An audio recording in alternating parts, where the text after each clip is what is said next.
One seed is all it takes to grow a forest. One candle can light a dark room. One voice is enough, speaking words of love. Each moment becomes what we choose.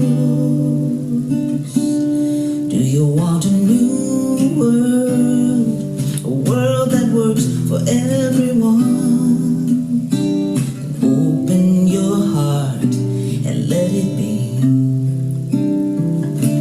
We can become the new world. Mother Earth beneath the sky. She's waiting for you and for me.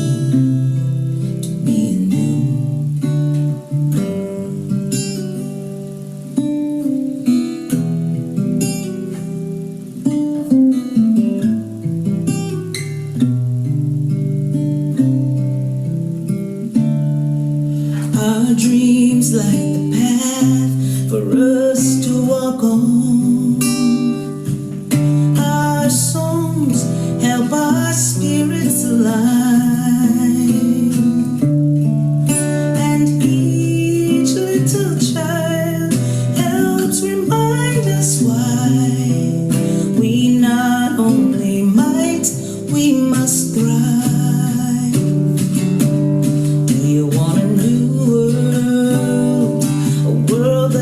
For everyone, open your life and let it be.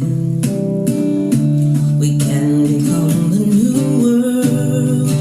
Mother Earth beneath the sky. She's waiting for you and for me to be a new world.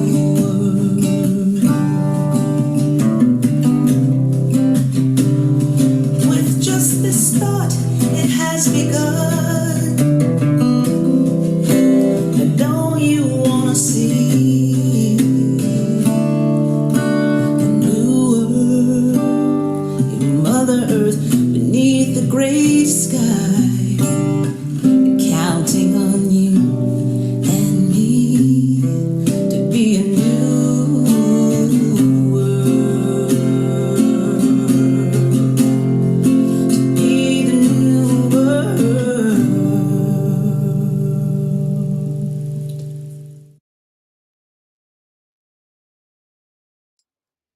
Good morning, everyone. I am so glad you're here and welcome to Sacramento Center for Spiritual Living. First of all, you're being recorded. Yay, because everything in here is so awesome. And because of that, feel free to change your name or turn off your video so that you're less visible, although it's really the featured speakers who are mainly on the screen. And speaking of featured speakers, couple things. First of all, if you're seeing us only on social media, you are missing out. So I just want to say that you're missing out on music that we can only do in here and not show to you some of it. And you're missing out on connection and the energy of connection and new friends and new faces and new people in your life that care about you.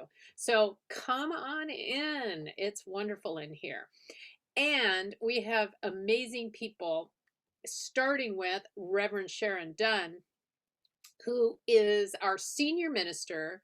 She is a surrendered vessel of light with amazing credentials and a deep consciousness and a great sense of humor and a wonderful wardrobe.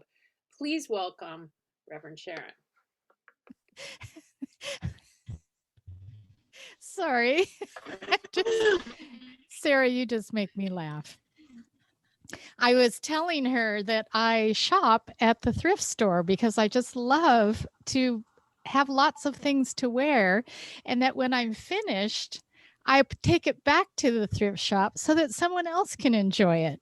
So I just got this new blouse, and I think that's what she's referring to. Do you love to just wear something new? It doesn't have to be new off the rack, right? It could just be new to me, is what I'm thinking. At least that's how I feel. Well, it's just so great to see everybody. Hi, Kathy. It's so good to see you from Kansas, and Sister Diane and Sister Patricia. How are you, Sister Patricia?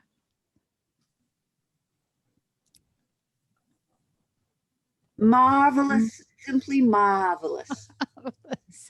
Oh, all of a sudden she has an accent. You're scaring us. Well, I just have to remember how to do Tallulah Bankhead for those of us who are old enough to remember who she is.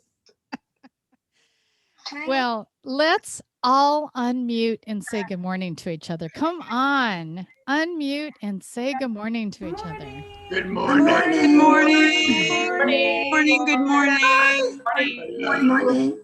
Oh, it's so good to see you. Love the different faces popping into view. Yes. Beautiful. That's beautiful. Wonderful. Thanks, everybody. And now everybody can mute back up.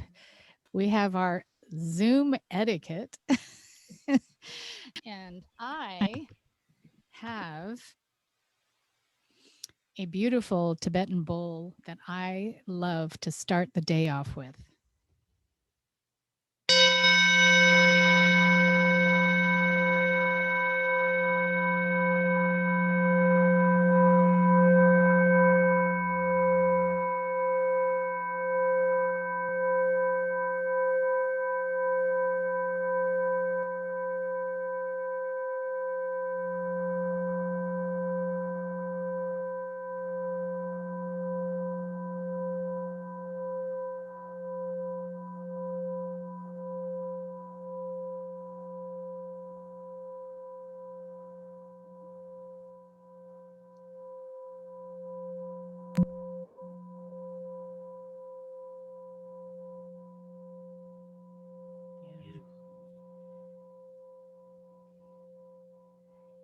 And I have the honor and privilege to introduce our practitioner, Linda Connolly, who's going to do our invocation. Thank you, Linda. As we continue breathing in that vibration, that delicious vibration of the bowl, that sound, that vibration, that kind of just resonates through us all as we tune into that, and we just kind of breathe and tune into this, for that is the divine. For the divine is that Tibetan bowl. It is the breath that we breathe in and out in. It is all that is seen and unseen. For where we are, it is, and where it is, we are. It just is. And it is this connection in this oneness that has brought us here together today as we open to the possibilities, those beautiful, endless, infinite possibilities of the divine expressing as itself in, through, and as us. It is this that expresses itself as possibilities through Reverend Sharon, as she guides and offers us the possibilities of our next highest version through her, of us through her message. It is that is expressed through Ruth Hall as she is that seen, that unseen person behind the scenes, that production manager that just magically, it seems, with her gifts and talents, has our service on flow so perfectly via Zoom. It is that expresses itself through the music, that music that is the divine expressing itself through their words, through the music that lifts and connects us.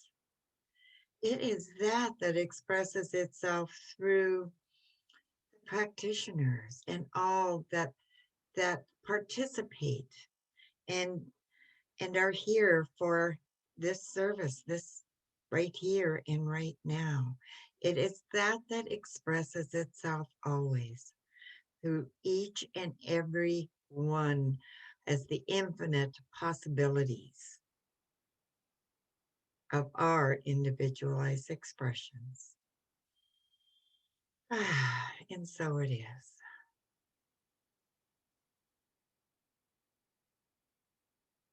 And now for our readings. Through spiritual discernment, we see that we have within us a power which is greater than anything we shall ever contact, a power that can overcome every obstacle in our experience.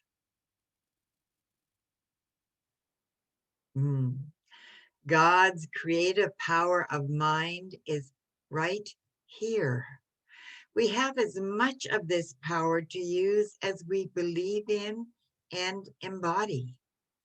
The storehouse of nature is filled with infinite good, awaiting the touch of our awakened thought to spring forth into manifestation in our lives.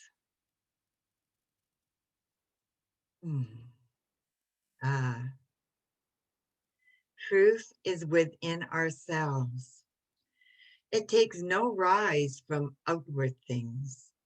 Whatever you may believe, there is an inmost center in us all where truth abides in fullness. Robert Browning.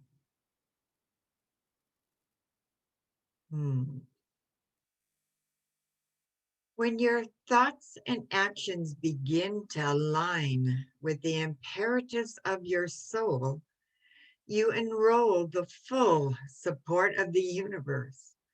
Unimagined possibilities begin to open up as you synchronize with the divine. Michael Bernard Beckwith.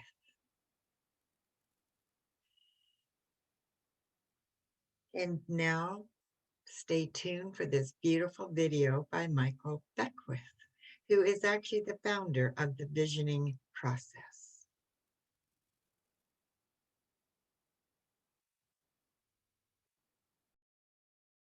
Everyone pretty much knows about creative imagination or visualization. Mm-hmm. It's many people have, cut their teeth on that kind of practice. You see what you want, you feel that you have it, you bring it into manifestation. There's nothing wrong with visualization at all. It's a wonderful evolutionary stage in an individual that's walking the spiritual path. The only thing about visualization is that it has a level of limitation because you can only visualize what you know already. You can take a picture out of a magazine and do a vision board. You can look at somebody else's life and visualize that for yourself, so it's within a certain paradigm. Visioning is catching an idea outside of your present paradigm so that you're making yourself receptive to the spiritual idea that the universe wants to birth through you that you may not know about. In other words, you may be enculturated by your society, by your religion. In the Western world, we have all these models of success. You're successful if you have a house and 2 kids, a picket fence, 2 cars. People get that and they're not happy. But someone could visualize that and manifest it and realize, oh my God, I'm still unhappy. Visioning is different. Visioning begins with a spiritual idea that there is planted within each and every one of us a powerful destiny, a powerful, unique way that the universe wants to express itself. So instead of telling the universe what we want, we instead ask a question. What is the universe's idea of my life? And we begin to catch that idea. What is my growing edge? What must I become to manifest that vision? What do I already have in my house that I can use to serve the vision? What must I let go of? What does willingness look like? We ask a different kind of question because here's a hierarchy of questions. Behind every problem, there's a question trying to ask itself. Universe being progressive. Behind every question, there's an answer trying to reveal itself. Behind every answer, there's an action trying to take place. And behind every action, there's a way of life trying to be born. So a problem, the word problem comes from emblem. It's emblematic of the content of consciousness that's being projected onto the screen of life. Because the universe is progressive, the universe wants you to ask a question. So if you have a problem, you have to ask a question. What is the nature of reality? What is the nature of prosperity? What is the nature of love? The universe will start to answer that. After it answers that, it will start to give you an action to take. And then it will birth itself into a way of living. So visioning begins with the question. You can say, what is God's idea of itself as my life? So analogies are poor sometimes to use, but if an acorn were to go into the visioning process, it would say, what is God's idea of itself as my life? It would begin to see an oak tree that had never existed before, an oak tree that is so unique that there would be no other oak tree like it. And it would say, well, what do I need to become for this oak tree to manifest? Well, you're going to have to die to your littleness. The acorn's going to have to crack open. It's going to have to be planted in the right condition. It's going to have to let go of its smallness. It's going to have to embrace the infinite field of divine possibility within its soul. Eventually, the condition is right. It becomes an oak tree. There are things within us that we have no idea that are even there because we've been indoctrinated by the society in which we are living. A high-tech, low-touch society, consumerism, materialism, fear, doubt, worry. And so we visualize what we think we want to be happy. Nothing wrong with that. But beyond that, there's a gift, a talent, a capacity within us all that's trying to emerge. Robert Browning indicated, there's an inner splendor, that's trying to escape. So the visioning process invites the inner splendor to come up that may shock our surface mind. It may surprise us as to what's trying to emerge and what we must become. And now, outside of our present paradigm, the miraculous is there. It's something trying to happen through us, and we keep growing and growing. So visualization is a stage of our spiritual growth. It teaches us there's a law in the universe, teaches us the friendliness of the universe. It teaches us that our thoughts transmute themselves into things. It teaches us that things don't just happen, they happen just. It's a good teaching stage. But then once we become comfortable and realize that the universe is friendly, we can begin to give up control and ask a higher question. And now we lose control, we move into surrender. That's the big game. So if you enjoyed that. Wonderful. Thank you, Reverend Dr. Michael Beckwith. And if we have to delete that out of this Sunday service because it's copyrighted, we will actually give you the link for that on our Facebook page, because I think it's very valuable to hear from the author of the visioning process. So hello. This is our first week in March, and we have a new theme for the month, which is open to possibilities. I love that. Kind of reminds me of spring, right? New beginnings, open to possibility. And I want you to keep in mind what Michael said, what Reverend Michael said about the universe, because we're going to talk about that concept. We're going to talk about that concept of the seed having everything already in it. So stay tuned for that. So today's topic is living in the question, a high idea. So my question to you is, are you living in what has been or what is possible? So would you keep that in mind while we're talking? Are you living in what has been or what is possible? I think I do both, but we'll see. So we're going to be talking today about curiosity. When we see something unexpected that defies a pattern or surprises us, we become curious. Or do we? How curious are you?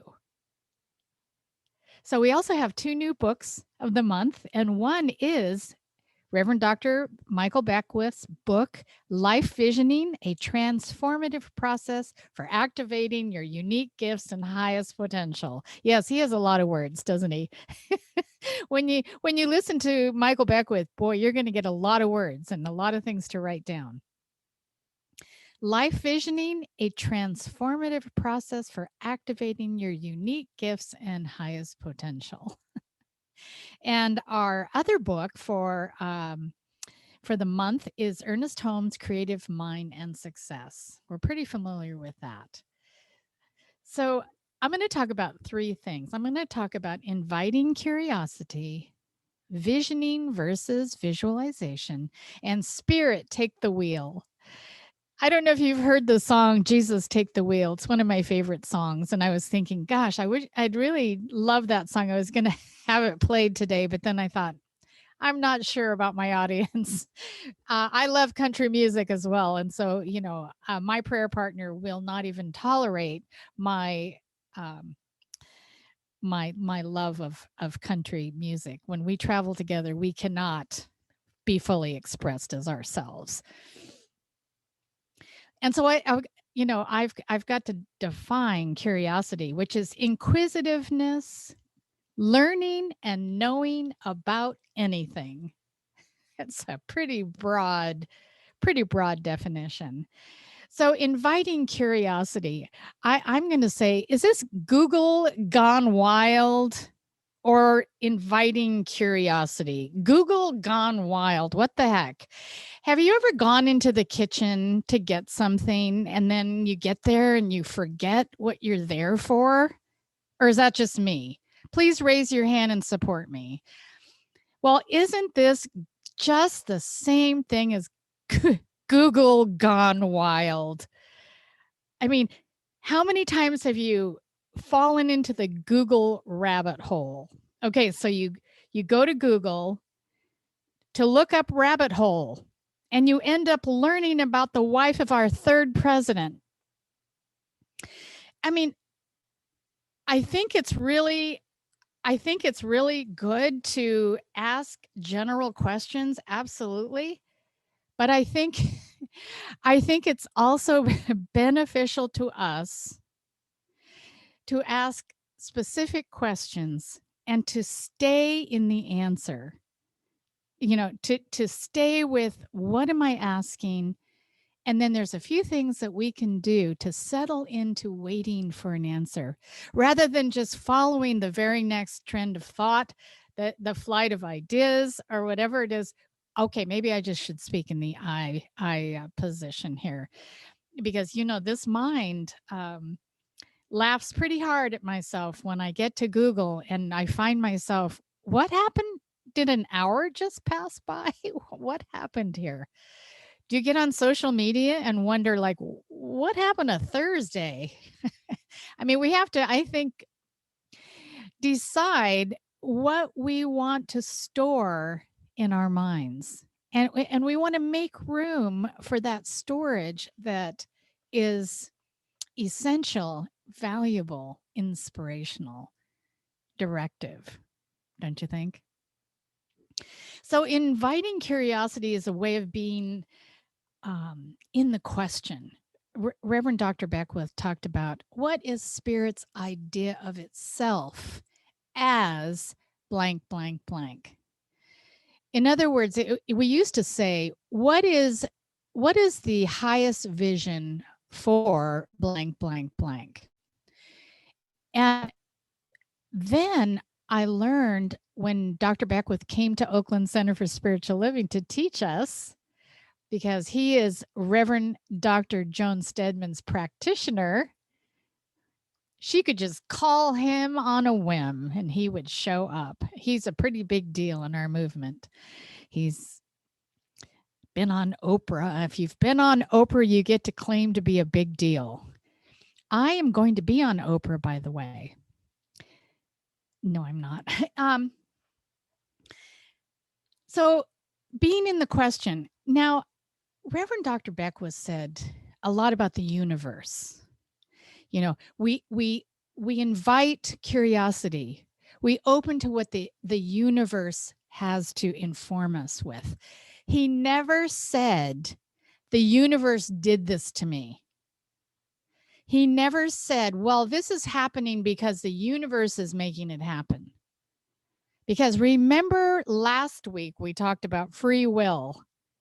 We have free will. And so the universe isn't doing anything to us, but rather it is offering us an awareness of what is already there. So again, I think I mentioned we're using 5% of our minds in conscious thinking. So this idea of opening to that other 95% of the subconscious mind that's available to us is the gift of visioning. So we're not asking the universe to tell us what to do. You see the fine line here? We're opening to curiosity. We're living in the question of that beginner's mind. We're opening to infinite potential that's already there for us to use. And we're ready to hear what we can then collapse into form into our own lives. No one said anything about this is being done to us. Does that make sense? Does that make sense, Terry? Raise your hand if this is making sense. So we are not victims of something bigger than us doing something to us, even though it might look that way when bad things seem to be happening. When we feel like we're doing all the right things, I'm eating right, I'm taking my vitamins, my thoughts are good, I'm meditating, I'm doing my spiritual practices. Why the hell is this happening? Well, nothing is making it happen to you. But I can say what is happening for you. And this is a very important discernment that we want to make. Everything is happening for our learning and for our growth. And we learn through this curiosity. Curiosity is the cure of monotony. I think we can get complacent.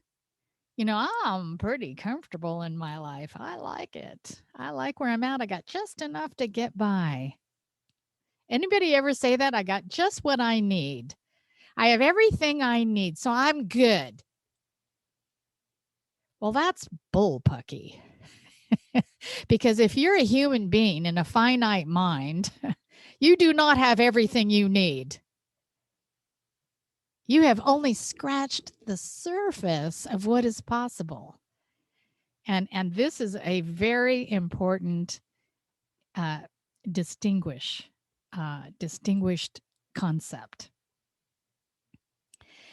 And directing our curiosity will save us from losing ourselves in timeless wandering in the wasteland of useless information, and will free up our storage space for useful information. I'm talking about wandering in the wasteland of, well, I use Google as an example. I can get on Google and I can oh my gosh, what was I searching for? Do you know that 4-year-olds ask 300 questions a day? Do you know that by middle school, the questions dropped to nearly zero? Why do you think that is? I know I, as a parent, would shut that down. Don't ask me why again. Or how about that? The infamous, why do you think? Well, why do you think? So that the child can get frustrated because the answers aren't availing themselves to the curious mind. What's really important is to encourage that curious mind. Another thing, too, is the kind of questions that we're asking. Are they broad, open-ended questions or pragmatic, procedural questions? Oh, thinking I'm so smart. I'm going to ask the questions that are relevant to what's happening right now. But what's happening right now is infinitely not infinite. It is finite. What's happening right now is what I already know, what I'm already comfortable with. And there's nothing wrong with that. But if you're thinking about living a life of your bliss, then wouldn't you want to know what your bliss is? And what if you think you know what your bliss is, but really, if you thought about visioning and started to use it as a spiritual practice, something would be revealed to you that you had no idea about. But that is actually your destiny. That is actually what you came here for. And that could be really scary. You might have to give something up. Reverend Dr. Michael Beckwith said, "What must I become? What must I release? Oh no! Oh gosh, I've got to let go of something. I've got to let go of the shore." We have a beautiful song for you today called Let Go of the Shore. And when you hear that song, think about what we're talking about here. Oh, how about this? Have you ever asked a question you already know the answer to? Don't you love when people do that to you? They ask you a question they already know the answer to so that they can get you to see their agenda. Well, I will not answer those kind of questions. I will not. I know you already know, and I'm gonna say something way off the cuff just to throw you off. Questions. Another thing, too, if someone or something has authorized, I love this, authorized rather than discouraged our curiosity along the way. This idea of authorized. Do you know that our teaching authorizes curiosity? Isn't that amazing? That's an amazing idea. Because I have been with people who discouraged my curiosity, did not authorize my curiosity. But when I went to ministerial school, I couldn't get enough authorization. I was kind of like, no, can I please go back to what I already know? Because you have like turned me upside down. You have changed my face. I don't know who I am. I have to figure it all out. Sarah, Patricia, do we not know this? Debbie, do we not know this in ministerial school? It kind of, you come in one way with one name, and by the time you graduate, you kind of feel like you need to change your name because you certainly changed your identity. Is that right, Debbie? Debbie's just about to graduate. I think she just finished her last class. Woo! So, a spiritual organization can authorize our curiosity if it is that kind of organization. I have been in a religious organization that did the opposite, that dictated from dogma what I was supposed to think, how I was supposed to believe, how I was supposed to treat other people, that if they didn't believe what I believed, we weren't going to get along. And then I'd go into the service on Sunday and I'd have to sit, stand, sit, stand, sit, stand, kneel, sit, genuflex, do this sign, that sign. I mean, there was like a, kind of a, what are they called in college? A fraternity? Or maybe football, and if you didn't really know the signs, you kind of felt uncomfortable when you went. Well, that's one thing that our teaching kind of said, no, we're not doing that. In fact, we are so far from any kind of ritual that I miss it. I miss it. I think there should be both and I really do like ritual. Here's another fact. Fun fact. Curiosity is directly linked to prosperity, innovation, engagement, and caring for one another. Curiosity is a way to care for one another, asking those open-ended questions. Sarah, how are you really? What's going on with you, Sarah? How does, tell me more. Say more about that, Sarah. Did I have to say anything? I just asked. I asked that open-ended question. And curiosity is the antidote of complacency. How many of us love complacency? Oh, it's so comfy. It's like a big snuggle blanket. I did this yesterday, so I know it's going to work today. I know. I'm guilty. Is curiosity an authored and authorized part of your identity? Will you do that with me this week? Will you say yes to curiosity and make it an authorized part of your identity? Don't be afraid. Nothing's going to hurt you. Nothing is going to, happen that you're not ready for or that isn't for the highest idea of your life. Nothing. So if you are primed for new ideas using the beginner's mind, you can create from infinite mind. Infinite mind, same name as universe. Okay? The universe, infinite mind, spirit, the beloved. Call it whatever you want. Just don't call it late for dinner. Imagine yourself as a 4-year-old.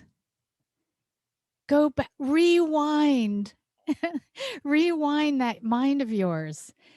Now, if you're partnered with somebody, I'm sorry if you think you can ask 300 questions a day, because I'm sure that will exhaust your partner. However, start with 10, start with 5. Look at us, start with 1. Patrick's going, oh, I got some questions. Stay curious with me, folks. Ignite.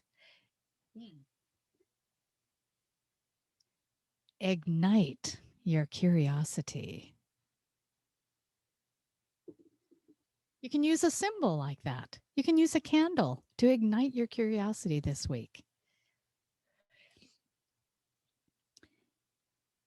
So, in my inward journey, that I'm taking, that 30-week inward journey that I'm taking with Dr. David Bruner, he asked us, what is your superpower and what is your kryptonite? I think that's the greatest question. So my superpower is faith and my kryptonite is fear. But I think curiosity can be our superpower. Curiosity can be our superpower. How about for 1 month? Curiosity being your superpower. So visioning versus visualization. Now, Reverend Dr. Beckwith gave us a very good synopsis. Wasn't that brilliant? Just that, boy, I could watch that over and over again, because it just really hit the key points of what the visioning process is. And the idea of the idea that I got from that was so important is that visualization is seeing from what we already know. Visioning is to see outside of what we already see, to see what more is possible. You see, this is a brilliant thing. And one thing great about this process is we have actually a 6-week class, is 6 or 8 weeks, Sarah, on visioning that was written. The curriculum was written by Dr. Joan Stedman from her, I would say, from her initiating with Dr. Beckwith the process. Because remember, they were in the living room visioning with a handful of people, Joan, Eunice, for a spiritual center in the living room. And what happened? 10,000 people ended up coming.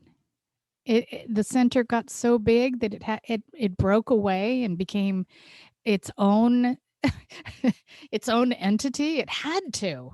It had to get it. It's so big. It's such a big idea. And the thing I love about the idea, when it gets bigger and bigger and bigger, you're going to find that it's inclusive.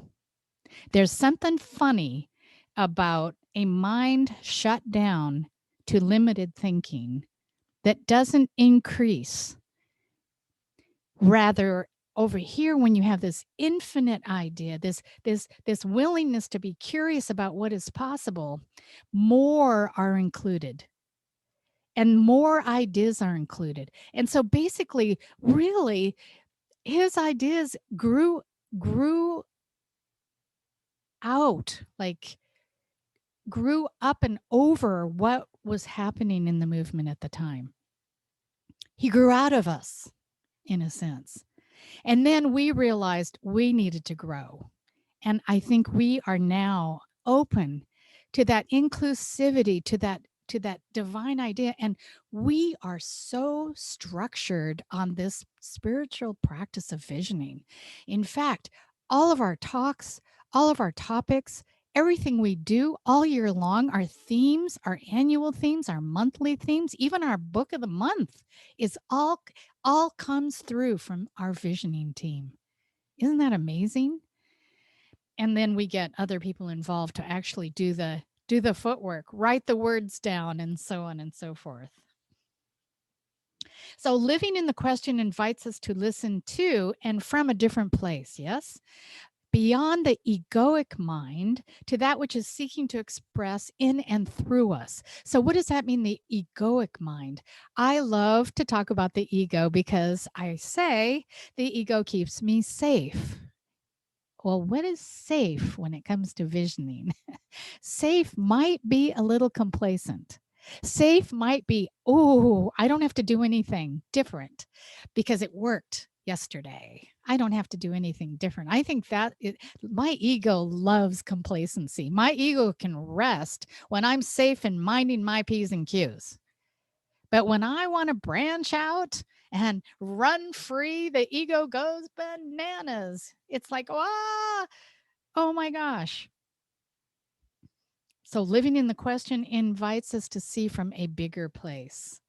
And the more confidence, the more faith filled we are in our visioning, in our connection to that infinite mind, the ego goes, okay, this is a good idea. I'm in. I'm in. So don't worry. There's nothing holding you back ever. There's nothing ever holding you back unless you're holding yourself back. Yes. So again, are you asking the universe for what you want? No. But that verbiage is often spoken and it can be confusing to people. Ask the universe. Ask the universe. That gets us back into that idea that there is something outside of us telling us what to do or making it happen. So be careful with that, those terms. Are we asking the universe? Well, okay, we can say yes if you know where the universe is. The universe is you. It is within you. You're born with it. You have access to it. It's the great library that you have a card for, and you can check out as many books as you want. But be careful when you're talking about the universe, because the universe is such a nice word for God. And sometimes God is not a nice word for people you're talking to. Because sometimes when you're talking to people about God, they think you're one of those. So we say universe because everyone likes that word. But if you notice in your conversations with people that it starts to sound like that big God in the sky again, okay? And that's not what we're saying here. I'm wanting that to be very clear. Are we clear on that? Raise your hand if you're pretty clear on that. So our lives are transformed and expanded when we live we're living in and from the question. Isn't that a nice way to put it? We're living in and from the question. So what is Spirit's highest idea of itself as my life? Well, and you can vision on anything. You can, vision on a relationship you might think you want, or where you might want to live, or what kind of job you think you might want. Visioning is a way to live your life with the infinite potential possible for you. So we see a world in which every person lives in alignment with their highest spiritual principle. And this is what we believe, emphasizing unity with God, with spirit, and connection with each other. A world in which individually and collectively we are called to a higher state of consciousness and action. Direct revelation is the practice of the principles of spiritual being, freedom, and heaven. Now, heaven is another term that has been used. Heaven is the state of awareness of our true nature, they say. Now, I like to know that that true nature is available to all of us in its fullness. For as much as we can become aware of it and as much as we can access it, it is ours. Heaven right here, right now. And heaven is where we all are connected to each other. I personally also like to use the word heaven for everyone, not just those of us in form and in body, but those of us who walk on the invisible side of life as well, who are right here, ever expanding, just like we are going to be when we go to our next incarnation. I'm not talking about reincarnation. I'm talking about that ever expanding life. So heaven doesn't stop here. Heaven continues. So I often like to use the word heaven as a location. So you'll hear me do that, but that doesn't mean the heaven that opposes the other place people might go, which is that place which is a little warmer down south. I do not believe in that. I believe we all go on ever expanding. And that is a beautiful thing. Regardless of what happens here on this earth, we continue to go on. We continue to grow and learn. We continue to expand. I I love to talk about heaven, talking about Chris there. You know, I told you I wrote letters when he first passed away. And I was wondering, gosh, are you getting my letters? And then I thought, well, golly gosh, I'm not getting anything, just radio silence from him. I'm just wondering if the GPS thing, if we're too far away, if I don't have the right connection, we don't have 5G, maybe I'll be able to hear from him when we have 7G. I'm just not sure. So I have some funny ideas about heaven, but really the idea that we hold here is that heaven is our true nature. And direct revelation is available to everybody. So you think, oh gosh, I'm not the Dalai Lama. I'm not Deepak Chopra or Oprah. Yes, yes, you are. Yes, you are. You have the exact same infinite mind working for you than they do. But what have they done differently? They're using it, aren't they? They're using it. In fact, they don't touch down here very often. They're pretty busy exploring that infinite mind and then coming back and telling us about it. Why do they do that? They do that to encourage us to use it, right? That's what I'd like to do. So one thing, just for a personal story, is we use visioning. I use visioning. I'm here at the Sacramento Center for Spiritual Living because of visioning. The core team visioned for God's idea of itself as the senior minister of this center. God's idea of itself as the center itself. What does it feel like? What is the essence of it? And you don't analyze what comes to you. You don't, but you can discern the difference between, is this from my ego mind? Is this what I already know and what I want from what I already know? You know, that Mercedes, that boyfriend, whatever. I don't know where that came from. Or is this from that infinite mind? Is this something new and something bigger, a bigger idea than what I had? And that's how we got this center going. And now we vision quarterly as a board of trustees for this center to see what more can be. And we're visioning for our new home. We're visioning for what homecoming looks like. We're visioning for music. We're visioning for everything. And we're not analyzing it. We're just writing down what we call it, we catch the vision, and we're writing down what comes to us, and then we'll wait and see. We don't have to drive the vision drives itself, as we know. And so we just let spirit do spirit's work. We don't have to know how. That's why I call God Howie, because Howie knows. I do not have to know how my prosperous life will unveil itself. Money could just drop out of the sky or fall down in front of me. I don't have to question how it's going to happen. Now, I do have to take action. I do have to do when I catch a vision, I do have to look at it and go, what must I become? What must I release to support this vision? and then I might have to change. Oh, darn. Yeah, that happens.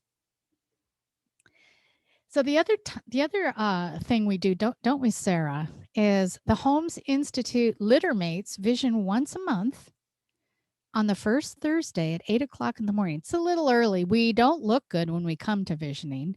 Sometimes our hair is all disheveled and we've got our coffee and the dogs are there and I got my jams on. But what comes out of that changes my life every month, does it not, Sarah? My gosh. So we definitely vision to create mental equivalence.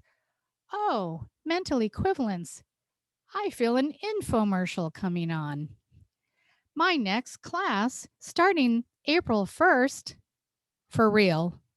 Really. It's really starting. It's not an April Fool's joke. We're going to have a class on mental equivalence. So if you want to learn more about this, please do come to the class. So visioning creates our mental equivalence. So one thing I want to talk about was spirit take the wheel. I'm not saying that there is something outside of us that's going to take over and do it. Am I? I'm saying that our big self is going to step in and take the wheel. Our higher self, our self that is seeped in spiritual practice. And I'm starting to realize there are hundreds of spiritual practices. Curiosity is a spiritual practice. Can we do that this month? Can we build our spiritual practice of curiosity? I have the ability to allow this infinite wisdom. That's another good name, if you don't like any of the ones we've chosen so far, is infinite wisdom. Infinite wisdom lives and has its being within each of us. We have this infinite wisdom that expresses through us. And so we can actually ask, what is Spirit's idea of itself as me? As me, living from a place of curiosity and remaining open and willing to receive Spirit's highest vision of itself expressing as my life. The collective evolution now is that when we're visioning, we're also solving problems that affect all of us. So we can look at the idea of visioning on a global perspective. We have a global vision that a world that works for everyone, right?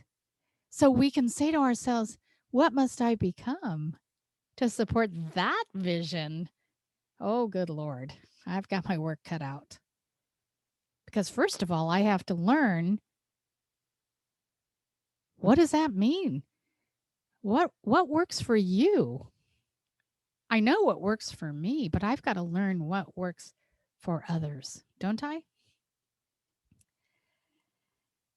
So we're here to be a part of the collective evolution of awakening.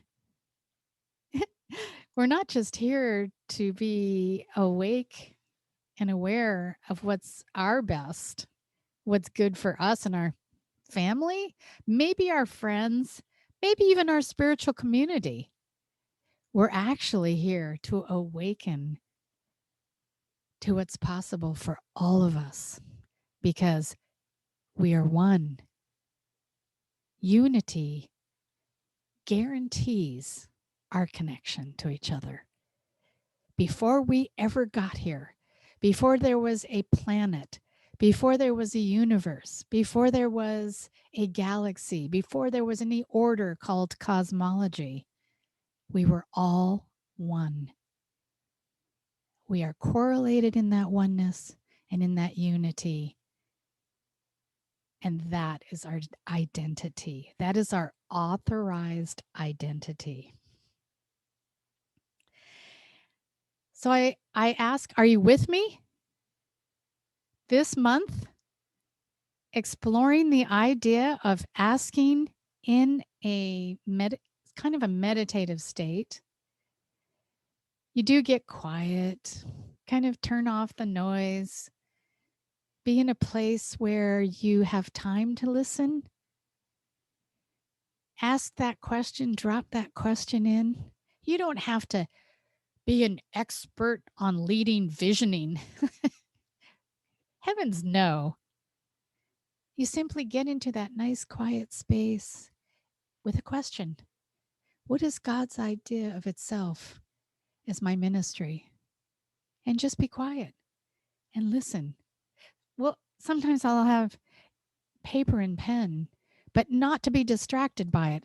Like I say, make sure the pen works before you get started so you don't have to click it and get all like out of that beautiful space, and just kind of touch it very, very loosely with your hand. And so if something does come, you can write it down.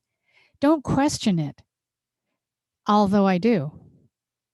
Things will come to me in visioning and I'm like, no. No. Are you kidding me? WTF? Where's the faith? Where's the faith? So I'll write it down and I'll say, okay, I'm going to write that down. I'll think about that later. Maybe a color comes, maybe a feeling, an essence, an image. I've often drawn something that's come to me, and I'm not an artist. I've drawn it, and then I look at it later and realize, oh my gosh, look at that. That looks just like that thing I drew in my vision. Live in a state of curiosity. Remain open to possibilities, to experience a life beyond your wildest imaginings that works in alignment with the highest good for all. Don't forget that piece.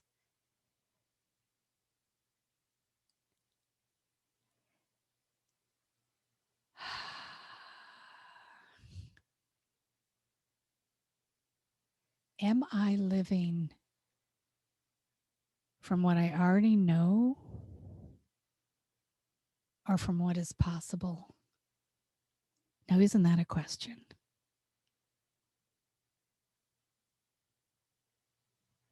Let us pray.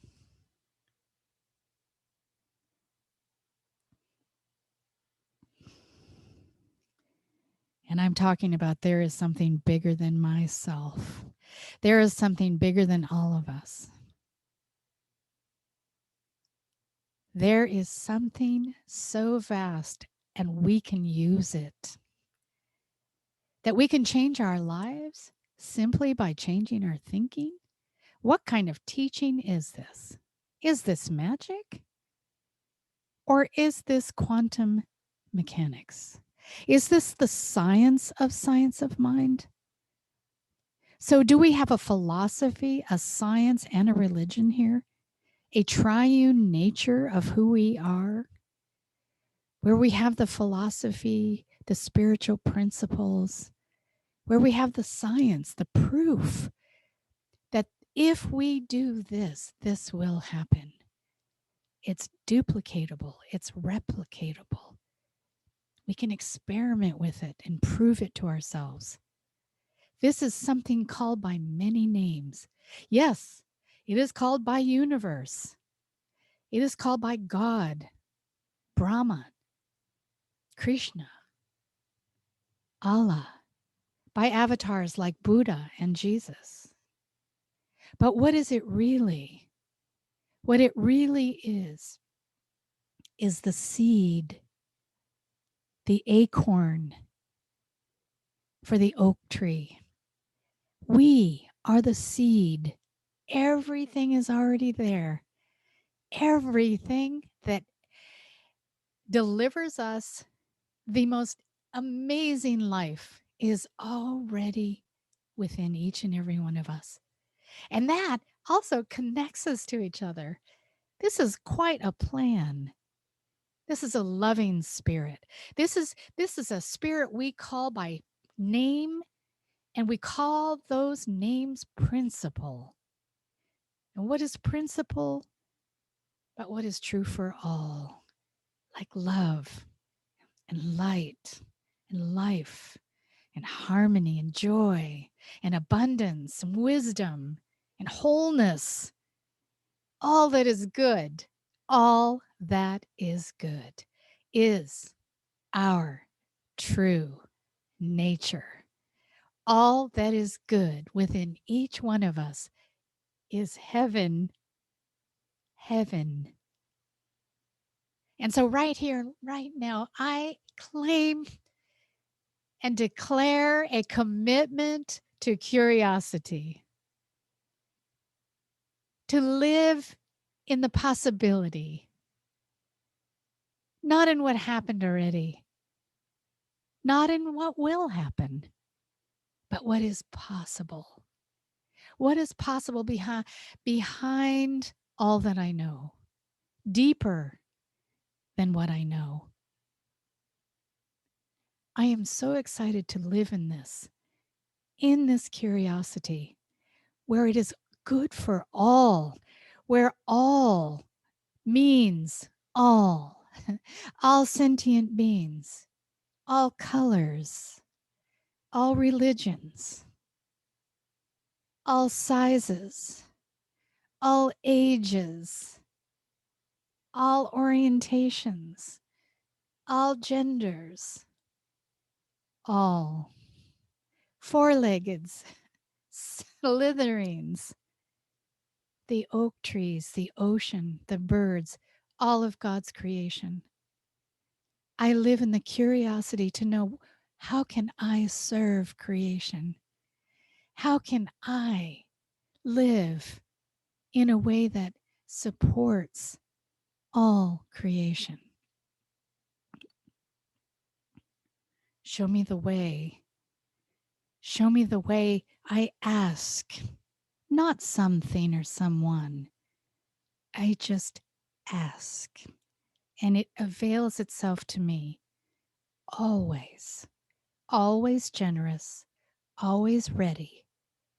It gives us free will, but it stands at attention, always ready to give, to give, to give. And so please, please, please know from my words and my heart, my gratitude for this answered prayer. I am so grateful. I'm so grateful to know what I know. And I'm also so grateful to know what I don't know and what I'm going to know. And I release this word into the law that takes the vision and drives it. It's the law that's the driver. It's the law that takes the wheel. And I allow that to be so, as I say, and so it is.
God morning. And now it's our offering time. And what we're offering is 3 ways to give to our center through PayPal or credit card. And there's our website on the screen, as well as you may mail a check to our personal address, and that is on the screen as well. And also, if you shop with Amazon, use our center and put in the information, and we get a little bit from them. And we appreciate your offerings. We appreciate Amazon, and we appreciate what we have today because of you. Thank you. And now if you remain muted as we say our abundance affirmation, holding your hand over your heart so you can really feel this abundance that we have. Abiding by the law of circulation and in heartfelt gratitude, I affirm that I live in a creative and abundant universe that continuously flows in, through, and out as me, expressing as the ever-expanding infinite good. And so it is. Thank you. And here's our latest news from Reverend Sarah Nichols. Hi, everybody. I have to warn you of something, which is I may only have a second before my inner child seizes control of these announcements. I've been doing a lot of work to encourage my inner child lately, and I believe that I may have encouraged her too much. And I'm very sorry. I am here. I am here to do the announcements, and I'm very excited about them. I like food, and I want to drive even though I'm too little. So I love driving food, and I'm going to drive some food in March, and this is how I drive it. Yay! I can drop it off, and I can drive lots of food. Probably mostly ice cream. Oh no, perishable, non-perishable food. I don't know what that is, but maybe the grown-ups do. What else? What else? Okay, I'm going to try to do this announcement. I don't need any help from you. I want to help. I want people to come on Wednesday. I want people to come and hear you because you're going to talk. Oh, yeah, that's right. I'm talking.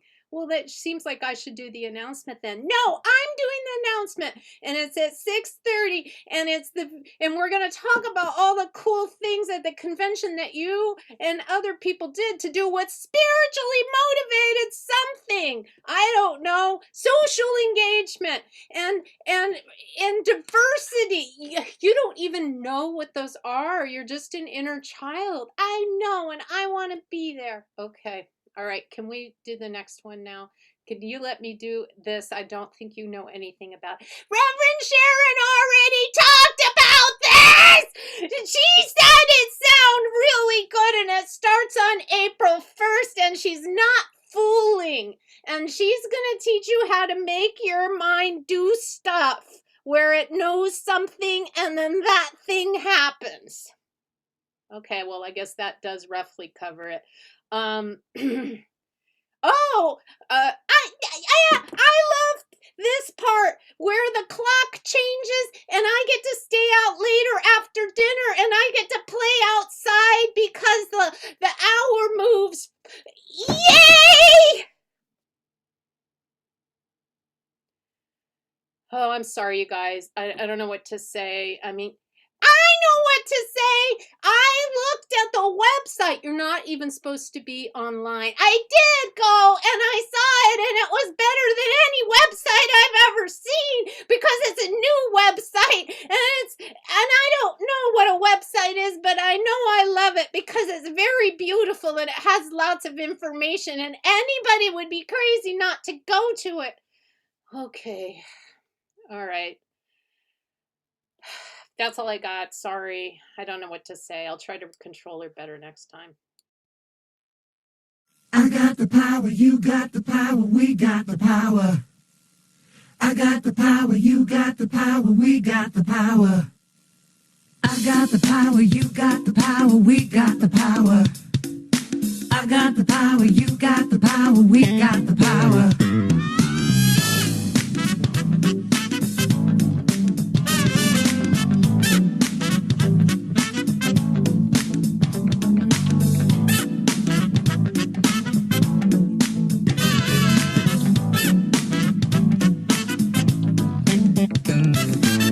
I've got the power to make all my dreams come true.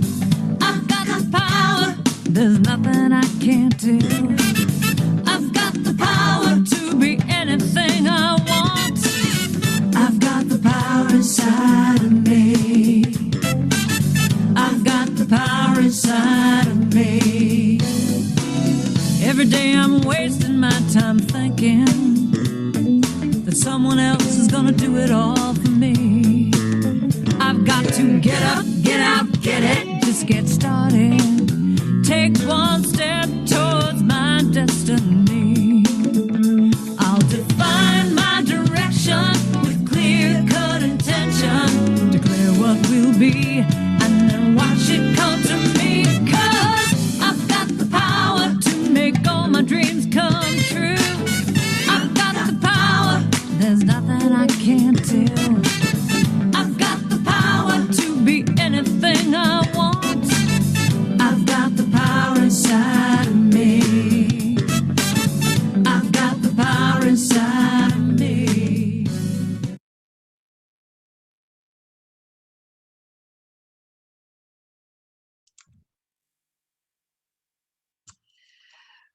We want each one of you to have a gift to take with you today. This whole service is a gift, of course. And this one nugget, this special gift, is something you can work with every day. Say with me, muted, this affirmation. My life is the embodiment of Spirit's highest idea of itself as me. We welcome your prayer requests. We welcome them in our chat, but we also welcome them on our website. And truly, our website prayer requests, if you go to our new website, same address, new website, it's beautiful. There is a place for your prayer request, and those prayer requests, we receive them as a prayer team, and we work on them all week. People are putting them in, they're having results. It's awesome. Highly recommend just putting a prayer request into your prayer team, because we are here to support you. And now for our benediction. Taking a breath in and out, feeling the support of this space and this time together. In this moment and in every moment, we have all that we need. Every part of our being is open to the divine. I embrace my curiosity. I move forward this day, this week, this month, and this lifetime with curiosity, with openness and wonder, with gratitude, welcoming a bigger idea of who and what I really am, something that is waiting to be birthed as I am curious and open to it. And it expands in me, it expands in all of us. I know this for each and every one of us as we take this curiosity and this wonder and this expansive, expanding self into the world. This good is happening now. I give thanks for answered prayer. And I release this into the law that always says yes to my word and makes it so, and it is done now. It is done unto me as I believe, and so it is. Now stay with us for fellowship. And remember that during fellowship, you have this remarkable opportunity, I think it's remarkable, to spend 5 minutes with a prayer practitioner or a minister, all of us who are trained spiritual practitioners, spiritual prayer partners, and you can be in partnership to manifest your dreams or work on something that's bothering you. Spend that 5 minutes, give it as a gift to yourself. Fellowship time. We're not recording fellowship, please.